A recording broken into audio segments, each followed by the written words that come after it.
अपने आप। जब एक इंसान अपने आप से मिल लेता है बेटा, the moment a man meets his own self, वो लम्हे जब इंसान अपने आप से मिलता है, उस वर्जन से नहीं जो लोगों ने बनाया हुआ होता है, द कॉस्मेटिक यू। जब तू अपने आप से मिलेगा और अपने गंध को एक्सेप्ट करेगा, अपनी हैसियत को कबूल करेगा, अपने अंदर की हर चीज को कबूल करेगा, अच्छे को भी कबूल करेगा, बुरे का भी कबूल करेगा, then why the world matters.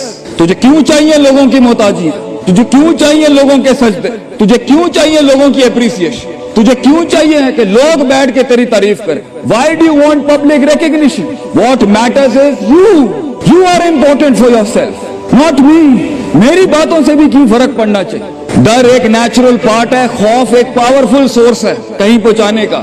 हम नहीं कहते खौफ निकाल के माइनस करके कोई सर्जरी करके निकाल दें। खौफ अल्लाह की तरफ से एक नेमत है।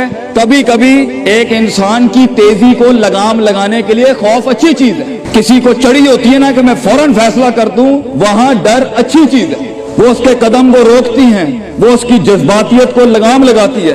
वो खौफ उसकी 2 रुपए के अंदर 2 मिनट के अंदर सक्सेस के लैडर पे चलने को लगाम लगाती है। खौफ इज नॉट बैड। खौफ लिमिट्स योर बेढंगापन। खौफ आपकी बद तहजीबी बदतमीजियों को लिमिट लगाता है, यहां तो अच्छा है। मगर वो खौफ जो शक पैदा कर दे, वो खौफ जो कदम स्ट्रेटेजिकली नहीं पीछे रोके, इसलिए पीछे रोक दे कि लोग क्या कहेंगे, मेरा अपना हाथ क्या कहेगा, मैं माशरे को फेस कैसे करूंगा, मैं इस एक्सीलेंस के लिए कदम बढ़ाने में ऑफ द ग्रिड रेवर से हट के अगर मैं हट गया पीछे तो लोग क्या कहेंगे, दुनिया क्या कहेगी। बड़ा खौफ यही होता है। उसके बाद एक और खौफ है कि मेरा अपना आप मुझे क्या कहेगा अगर मैंने ये काम कर दिया। आज अगर मैंने वक्त जाया करना बंद कर दिया, पार्टी करनी बंद कर दी और फजूल में टाइम वेस्ट करके फलां दोस्त को खुश करना बंद कर दिया, फलां मुंह को मुंह देना बंद कर दिया, कहीं वो क्या कहे। इसलिए दुनिया में सबसे बड़ा खौफ एक इंसान को नहीं दे सकता। दुनिया में सबसे बड़ा खौफ इंसान खुद अपने आप को देता है। There are 2 battles inside you बेटा। 2 जंगें चल रही हैं तेरे अंदर।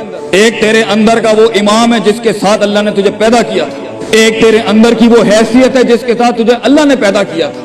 एक तेरे अंदर वो पहाड़, वो आतिश फिशा है, वो आग है, वो तूफान है, वो हवाएं हैं तेरे अंदर जो तुझे लेक जो बना था वहां ऊपर जाने के लिए। और दूसरा तेरे अंदर का आप है, इन नफ्स अम्मारतुम बिस्सू के तहत वो तुझे लिमिट करता रहेगा, डराता रहेगा, जलील करता रहेगा। अपनी औकात, अपनी हैसियतें, लोग, माशरा, सोशल कन्फॉर्मिटी, सिस्टम, वो तुझे बताता रहेगा औकात में रह, हैसियत में रह, जो लोग हैं वही करना है। और वो तेरी जिंदगी में सक्सेस को, डिग्री, जॉब्स, कॉर्पोरेट्स, कंपनीज, गाड़ियां, 2 कनाल, 4 कनाल, 1 एकड़, यही दिखाता रहेगा कि ये नहीं है तो तू खत्म हो जाएगा।